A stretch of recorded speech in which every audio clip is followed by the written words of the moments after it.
Saya mengutip dari atau membaca dari sebuah buku, yaitu buku daripada Greg R. Allison, Teologi dan Praktek Katolik Roma, sebuah penilaian Injili. Ini diterbitkan oleh toko buku Momentum. Kita akan melihat di bagian transmisi wahyu ilahi dan atau sola scriptura.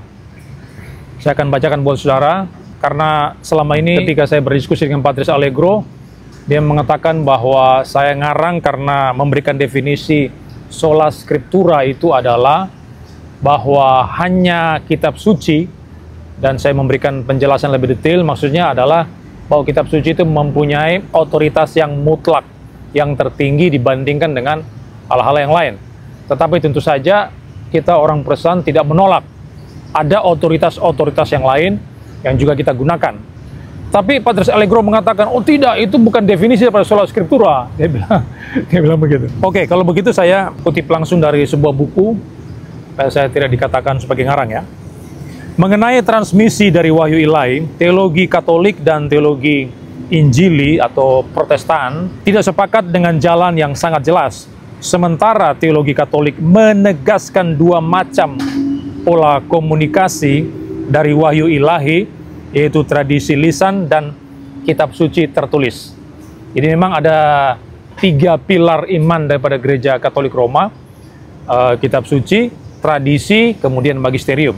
Tetapi kalau bicara tentang pola komunikasi dari wahyu ilahi ada dua, tradisi lisan dan juga kitab suci. Teologi Injili berpegang pada ajaran mendasar yang disebut prinsip formal dari Protestanisme. Sumber ultimat dari wahyu ilahi adalah firman Allah semata yang tertulis, yaitu sola scriptura, dan bukan kitab suci ditambah tradisi. Nah ini ya, ini ada di halaman 72 dari buku yang sudah disebutkan tadi. Jadi saya tidak ngarang.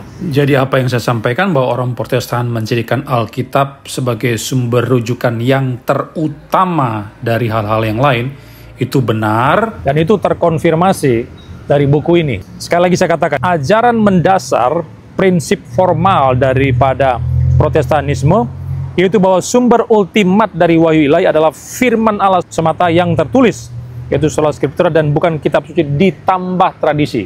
Jadi tidak ada pendapat lain. Yang ultimat, yang mutlak itu hanya kitab suci, sola scriptura. Beberapa alasan penting tetap ada bagi penolakan teologi Injili terhadap tradisi sebagai suatu mode yang berbeda dari wahyu ilahi.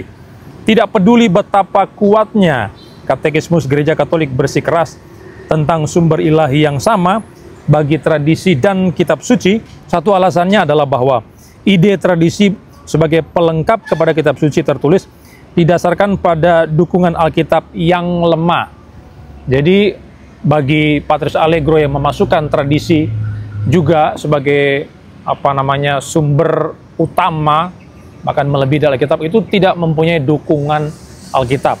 Kalaupun dia mengutip teks-teks Alkitab, tetapi itu adalah ayat-ayat yang hanya asal dia comot, lalu dia tafsirkan sesukanya untuk disesuaikan dengan doktrin mereka.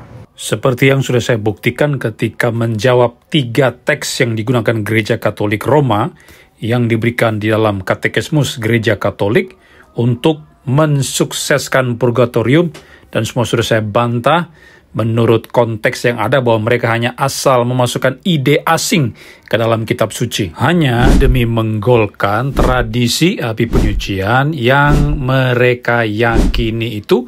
Dan karena itu memang mereka menjadikan tradisi itu melebihi kitab suci. Dan ini sangat ngawur sekali. Kenapa? Karena merupakan perendahan terhadap kitab suci, wahyu ilahi, firman Allah yang hidup, yang seharusnya menempati posisi tertinggi melebihi tradisi itu. Dan ini sebuah kelancangan yang luar biasa dari GKR.